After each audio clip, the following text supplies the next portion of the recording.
તો દોસ્તો આ પ્લેટ જુઓ, આમાં 3 અલગ અલગ પ્રાંતના સ્વાદ છે. યુપીનો અલગ, ગુજરાતનો અલગ અને મિસળ તો બાજુ અલગ જ છે. ये क्या है दीदी?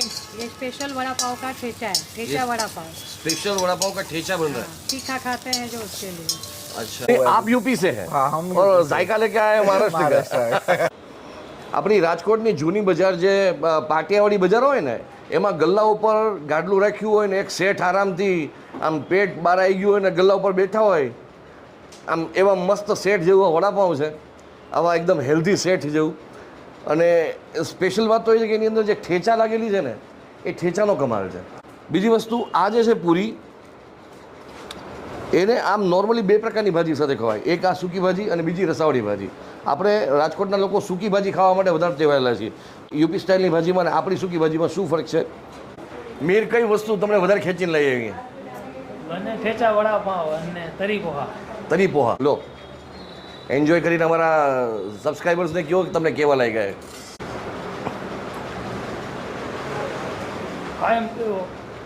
કાયમ દેવા રેગ્યુલર સ્વાદ છે. એમાં જેટલી તરી નાખો એટલું તીખું લાગે, વધારે મજા આવે. યસ, આ ખાવાના શોખીન હોય એના માટે આ ડિશને હેવી બનાવી હોય તો તરી નાખતી રહેવાની. ગુજુ બોક્સમાં આપનું સ્વાગત છે. હું છું સમીર અને રાજકોટના એક એવા પ્લેસ ઉપર આપણે આવ્યા છીએ કે જ્યાં વ્યક્તિ જે છે એ યુપીથી છે, ઝાયકો લઈને આવ્યા છે મહારાષ્ટ્રીયન, અને અહીંયા એના દીવાના બની ગયા છે રાજકોટના, એટલે કે આપણા ગુજરાતી લોકો. મહારાષ્ટ્રીયન ડિશિસ એક એવી અહીંયા ફ્લેવરવાળી કે જ્યાં તમને મસાલા પૂરી ભાજી, એની સાથે સાથે ઠેચા વડાપાઉં અને તરી પોહા, આ બધી વસ્તુનું એક કોમ્બિનેશન તમને જોવા મળશે. અને સ્પેશિયલી લોકોને રૂટીન મોનોટોનસ નાસ્તાથી કંઈક અલગ મળે છે. તો આવો અંદર જઈએ અને જાણીએ કે કઈ રીતે બને છે એનું ઠેચા વડાપાઉં, એની મસાલા પૂરી ભાજી અને એના તરી પોહા. પહેલાં તો ગુજુ બોક્સમાં આપનું સ્વાગત છે. હું છું સમીર ને હું પહોંચી ગયો છું ત્યાંના લીમડા ચોક પાસે મોમાઈ હોટલની એક્ઝેક્ટ સામેની શેરીમાં, એટલે કે રસિકભાઈની સામેની શેરીમાં આ છે Mumbai fast food zone. Let's check it out. એટલે આમ તો મારા મિત્રોના કહેવા પ્રમાણે અહીંયા આવીએ એટલે તમને કારણો બીજી વખત આવવાના ઘણા બધા મળી જાય. તરી પૌવાથી લઈ અને અહીંના ખમણ, બીજું અહીંના પંજાબી સમોસા છે અને કાંદા ભજી છે. પણ અહીંયા જે 2 મેઇન વસ્તુ મને ખેંચીને લાવી હતી ને, પહેલાં આપણે જે ટેસ્ટ કરશું, એક તો ઠેચા વડાપાઉં અને બીજી વસ્તુ અહીંની મસાલા પૂરી ભાજી. તો આવો એમના કિચનમાં કઈ રીતે બને છે આ બંને વસ્તુ. Let's check it out. अभी आप जो ये पूरी बना रही हैं, ये कौन सी चीज़ से बनती है पूरी? आटा और उड़द के दाल का। आटा और उड़द के दाल की पूरी होती है, और उसके साथ भाजी कौन सी भाजी खाई जाती है? आलू की सब्जी। आलू की सब्जी खाई जाती है. તો આ બની રહી છે તેના મસાલા પૂરી ભાજીની પૂરી.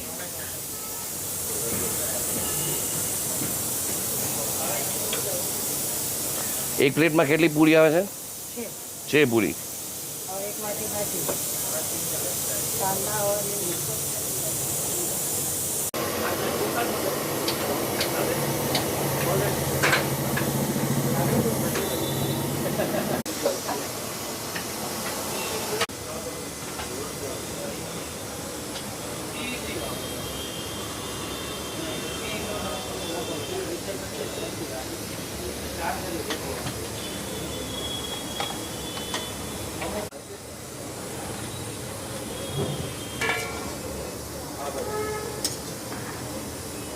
તો આ બની ગઈ આપણી મસાલા પૂરી ભાજીની પ્લેટ કે જેમાં 6 મોટી પૂરી આવે છે. એકદમ મસાલેદાર પૂરી છે, થોડી ક્રિસ્પી પણ છે, ફરસી પૂરી ટાઈપ. અને આ જે ભાજી છે એ તમને થોડો યુપી ટાઈપનો ટેસ્ટ ને થોડો મહારાષ્ટ્રીયન ટેસ્ટ પણ આવી શકે, કારણ કે સાથે મિસળ પણ સર્વ કરવામાં આવે છે કે ભાઈ તમને જેને તીખું કરવું હોય એ થોડું મિસળ પણ નાખી દે. અને બાકી તો ડુંગળી અને મરચાં તો બધી વસ્તુમાં હોય જ છે સાથે ભેગા. તો આ બની ગઈ છે આ પ્લેટ. 100 રૂપીઝ પ્લેટના છે, પણ 6 મોટી પૂરી છે એટલે પેટ ભરાતા વાર નહીં લાગે, એટલે પેટ ભરાઈ જશે. પણ બાકીની સાથે હવે એક ઠેચા વડાપાઉં આપણે બનાવડાવીએ. ये क्या है दीदी? ये स्पेशल वड़ा पाव का ठेचा है, ठेचा वड़ा पाव। स्पेशल वड़ा पाव का ठेचा बन रहा है. तीखा खाते हैं जो उसके लिए। अच्छा, ये महाराष्ट्र में ठेचा चटनी जो बोलते हैं. हाँ, ठेचा, ठेचा वड़ा पाव। तो इसके साथ आप क्या क्या देते हैं वड़ा पाव में? वड़ा पाव, ठेचा, चटनी, तीखी मीठी चटनी और मिर्ची। मिर्ची मतलब ये राजकोट स्टाइल भजिया होता है? हाँ, अच्छा तीखी भी आती है और यहाँ के जैसा भी आता है, दोनों। अच्छा. फ्लेवर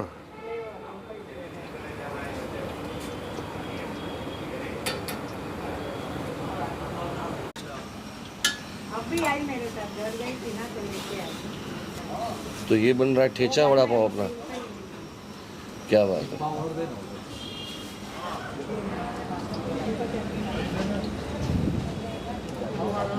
ये घाटी मसाला, ये भी हमारा बनाया हुआ ही है, अच्छा बाहर से कुछ भी लेके नहीं आते। तो इसमें सिंगदाना वगैरह लेते हैं तो थोड़ा वो स्पाइसेस को कम कर देते हैं उसको। ये हमारा ठेचा वड़ा पाव। ये बन गया ठेचा वड़ा पाव। તો આપણી સાથે તેના મુંબઈ ફાસ્ટ ફૂડ જંક્શનના ઓનર છે, શું નામ તમારું? संतोष, संतोष भाई, कितना टाइम हुआ यहाँ पे? यहाँ पे अभी 9 महीने के आजू बाजू में हुआ है। 9 महीना के आजू बाजू में। और आपने जो मतलब बोला महाराष्ट्र का जो जायका है वो यहाँ पे एज इट Authentic है, वैसे के वैसे ही रखा नहीं, हुआ है। आप यूपी से हैं हाँ, हम और यूपी से। जायका लेके आए हैं महाराष्ट्र महाराष्ट्र का। अच्छा ये बताइए कौन कौन सी चीज ऐसी है जो सबसे ज्यादा लोगों को यूनिक लग रही है? कांदा भजिया है। चलिए और कांदा फिर- कांदा भजा तो है, और फिर बाद में वो पंजाबी समोसा है हमारा, अच्छा लग रहा है वापस। ओके। और काफी सारे बेल है वहाँ पे। लेकिन हमें जो रेफरेंस मिला था वो मसाला पूरी भाजी का है। हाँ, तो तो वो क्या चीज है मतलब? वो ऐसा है कि उड़द की दाल वगैरह डाल के बनाते हैं थोड़ा सा जी। स्पाइसेस मिला के आटे में। ओके। और उसके साथ आलू की भाजी रहती है। भाजी रहती है। उसमें दो है, रसे वाली भी रहती है और सूखी भी रहती है। ओके। तो वो काफी लोग मांग रहे थे। तो वो कौन सा फ्लेवर होता है, महाराष्ट्र होता है वो यूपी वाला? ये मिक्स कॉम्बिनेशन ही है। वो पूरी हो गई यूपी की और भाजी आपकी गुजराती स्टाइल में। और अपना ठेचा वड़ा पाव आप लेके आए हैं। ठेचा वड़ा पाव, ठेचा तो महाराष्ट्रियन चटनी है, महाराष्ट्रीय चटनी। लेकिन नॉर्मल वड़ा पाव से कितना वो डिफरेंट रहता है वो? थोड़ा स्पाइसेस ज्यादा रहते हैं, तीखा अच्छा। रहता है, लेकिन ओरिजिनल ऑथेंटिक हो जाता है कि महाराष्ट्रियन के फूड के स्टाइल में हो जाता है पूरा। क्या बात है। हाँ, वड़ा पाव इसके अच्छा प्राइजेस कहाँ से शुरू होते हैं मतलब? 30 रुपीज से लेके 100 रुपीज तक हो जाता है। अच्छा ठेचा वड़ा पाव 30 रुपीज है। फिर पूरी भाजी है वो 100 रुपये है। समोसा है, पंजाबी समोसा है 20 रुपये है। अच्छा। कांदा भजिया है 100 रुपये में, 50 रुपये में 100 ग्राम देते हैं। 50 रुपये 100। अपना टाइमिंग क्या रहता है यहाँ पे? Morning 7 to night 9:30 10। अच्छा एक बहुत अच्छी चीज़ मुझे ये जानने को मिली, हम जब यहाँ पर वो फास्टिंग होगा ना तब आपको एक वीडियो दिखाएंगे, फराड़ी मिसल, फराड़ी ये ड्राई फ्रूट मिसल। ये ऑथेंटिक हो गया, अभी बहुत कम जगह मिलता है। हाँ। पहले बॉम्बे में बहुत जगह मिलता था। बेसिक हम लोग बॉम्बे में से ही गए हाँ। आए हैं यहाँ पे। हाँ। तो यहाँ पे थोड़ा हमने उसका इनोवेशन करके चालू किया था। तो वो क्या अपना कच्चा सिंगदाना उबाल के बनाते हैं उसको। ओके। और ड्राई फ्रूट रहता है, आपका साबूदाना है। उपवास के हिसाब में ज़्यादा अच्छा बैठता है वो। क्या बात है। और वो अच्छा है भी, यहाँ पे डिमांडिंग भी है, ऐसा नहीं है। सुबह कितने बजे शुरू हो जाता है अपना? 7 बजे और रात को 9:30 पे जैसे 9:30 public बजे है, तक। 9, 10, 11। और सातों दिन ऑपरेट करते हैं? हाँ, हाँ, चलिए पूरा ठीक है। આ મારો ફર્સ્ટ એક્સપિરિયન્સ થવા જઈ રહ્યો છે અને અમારા એક રેડિયોના લિસનર અને અમારા એક મિત્ર મિહિર જોગીએ અમને આ વસ્તુ સજેસ્ટ કરી હતી, તેની હમણાં તમારી સાથે મુલાકાત કરાવું। એકચ્યુઅલી આ બે વસ્તુ જ્યારે બનતી હતી ને ત્યારે આના ઉપર મારું ત્યાં સુધી ધ્યાન નહોતું કે જ્યાં સુધી આ પ્લેટમાં તૈયાર થઈને ન આવ્યું। આ વડાપાઉં ને પહેલાં તો તમારી વડાની સાઇઝ જુઓ યાર। બીજી વસ્તુ આ જે છે પૂરી, એને આમ નોર્મલી બે પ્રકારની ભાજી સાથે ખવાય, એક આ સૂકી ભાજી અને બીજી રસાવાળી ભાજી। આપણે રાજકોટના લોકો સૂકી ભાજી ખાવા માટે વધારે ટેવાયેલા છીએ, તો આ ભાજી એટલે યુપી સ્ટાઇલની ભાજી છે આ ભાજીમાં, અને યુપી સ્ટાઇલની ભાજીમાં અને આપણી સૂકી ભાજીમાં શું ફરક છે પહેલાં તો મારે તમને એ જણાવવું છે। આ પૂરી થોડીક આમ જેને કહે ને કે સેજ એનું ટેક્સચર થોડુંક તમને સેજ કડક લાગશે, પણ એના મસાલાની કમાલ છે એમાં।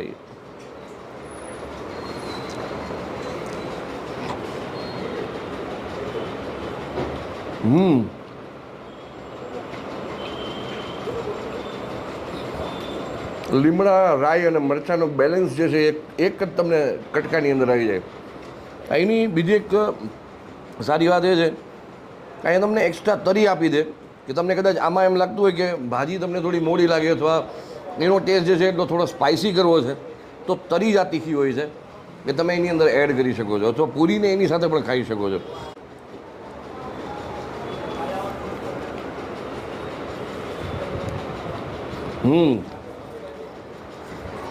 ના થોડું તીખું કરવું હોય તો જ લેજો, બાકી તમને ડિસેન્ટ ટેસ્ટ ગમતો હોય ભાજીનો। આપણે ઘરે પેલી ફરસી પૂરી ખાતા હોય ને એના કરતાં ટેસ્ટ અલગ છે, સ્વાદ અલગ છે, પણ એની ક્રિસ્પીનેસ એવી જ છે। મને એમણે બેને કીધું કે જો એ લોટને અમે શું કરીએ સવારથી થોડો બાંધીને રાખ્યો હોય ને પછી એને ઢાંકીને રાખીએ એટલે અંદરથી થોડો ફૂલાઈ જાય ત્યારે પૂરી સોફ્ટ થાય અને ડાયરેક્ટ કોઈને કડક પૂરી ખાવી તમે તાત્કાલિક લોટ બાંધીને એને બનાવી દઈએ તો પૂરી થોડી કડક થાય. ડિપેન્ડ્સ કે તમને કડક ભાવે છે કે સોફ્ટ પૂરી ભાવે છે.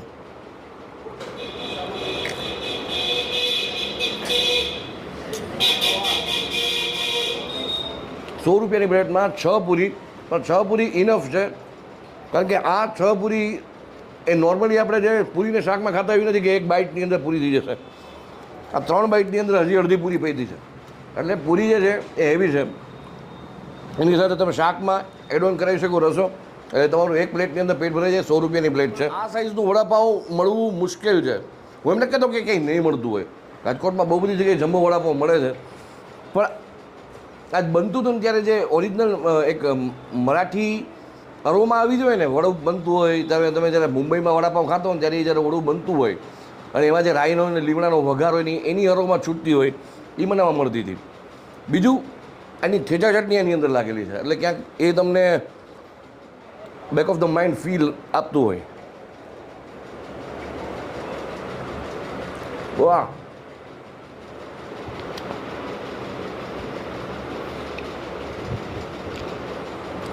આપણા રાજકોટના લોકોની આદત પડી ગઈ છે એક્સ્ટ્રા મરચાં ભજીયા ખાવાની. બાકી ખરેખર હું જરાય એક્ઝેજ્યુરેટ નથી કરતો, જરાય ઓવર નથી કહી રહ્યો.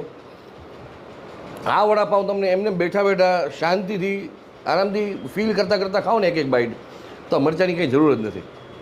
અને હકીકતમાં મુંબઈના વડાપાઉંની ફિનોમિના જ છે કે મુંબઈના વડાપાઉં તમે ખાતા હો હાલતા ચાલતા વોક સ્પોક કરતાં કરતાં મિત્રો સાથે વાતો કરતાં કરતાં ત્યારે આ બધી વસ્તુ તો ક્યાંય માયને રાખતી જ નથી. આ એક તમે ભલો ને તમારું વડુપાઉં ભલું અને ખાતા જાઓ મોજ કરતા જાઓ. ₹30 વસૂલ છે. એમાં ઠેચા નખાયું હોય, ઠેચાનો પોતાનો સ્વાદ છે, વડાનો પોતાનો ઇન્ડિવિજ્યુઅલ એટલો મસ્ત સ્વાદ છે અને આ ઘાટી મસાલો જે આ લોકોનો પોતાનો યુનિક છે.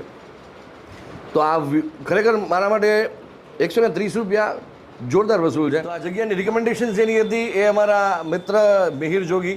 એકચ્યુઅલી મિત્ર કઈ રીતે બન્યા તમને બહુ ઇન્ટરેસ્ટિંગ વાત છે કહું હતું. રેડિયો ઇન્ડસ્ટ્રી જ્યારથી અમારા રેડિયોની શરૂઆત થઈને સાંજથી હું ટ્રાફિક બીટ દેવાની શરૂઆત કરી મેં 2008થી ત્યારથી રાજકોટના બહુ બધા લોકો જે છે ને અમારી સાથે મિત્ર તરીકે જોડાઈ ગયા. રાજકોટના પોતપોતાના આસપાસના હાલ હવાલ જે છે અમને દેતા હતા. એમાંથી 2008થી સતત મિહિર જોગી તમે રેડિયો પર નામ સાંભળ્યું હશે કારણ કે સાંજે ટ્રાફિક બીટમાં મિહિર જોગી પછી સવારનો શો હોય કે સાંજનો શો હોય એની પેડક રોડની સંતકબીર રોડની અને રણછોડનગરની ટ્રાફિક બીટ અચૂક હોય. એ એક દાયકો તો અમારી સાથે ટ્રાફિક બીટના ઓલાથી જોડાઈ ગયા પણ પછી એ ફૂડી પણ છે એટલે અમને એની જગ્યા એણે સજેસ્ટ કરી. મીર કઈ વસ્તુ તમને વધારે ખેંચીને લઈ આવી? મને ઠેચા વડાપાવ અને તરી પોહા. તરી પોહા? હા.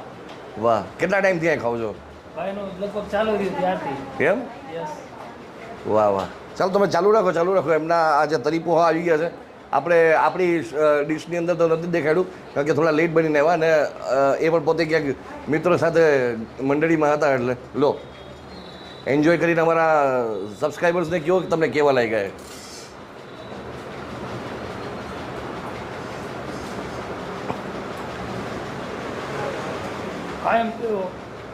કાયમ દેવો રેગ્યુલર સ્વાદ જ છે મસ્ત એકદમ. અને આમાં જેટલી તરી નાખો એટલું તીખું લાગે વધારે મજા આવે. યસ, આ ખાવાના શોખીન હોય એના માટે આ ડિશને હેવી બનાવી હોય તો તરી નાખતી રહેવાની. હા. Great great. તો તમે કેટલા સમયથી અહીં ખાવ છો? ભાઈનું ચાલુ થયું લગભગ 8-9 મહિનાથી આ રેગ્યુલર આવી છે અને અમારું આખું ગ્રુપ બી અહીંયા જ આવે અમે નાસ્તો. પછી અમારા રેડિયોમાં ટ્રાફિક બીટ આપો છો કે નહીં હવે?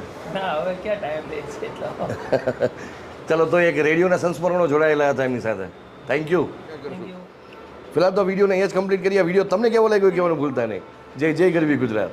Stay blessed.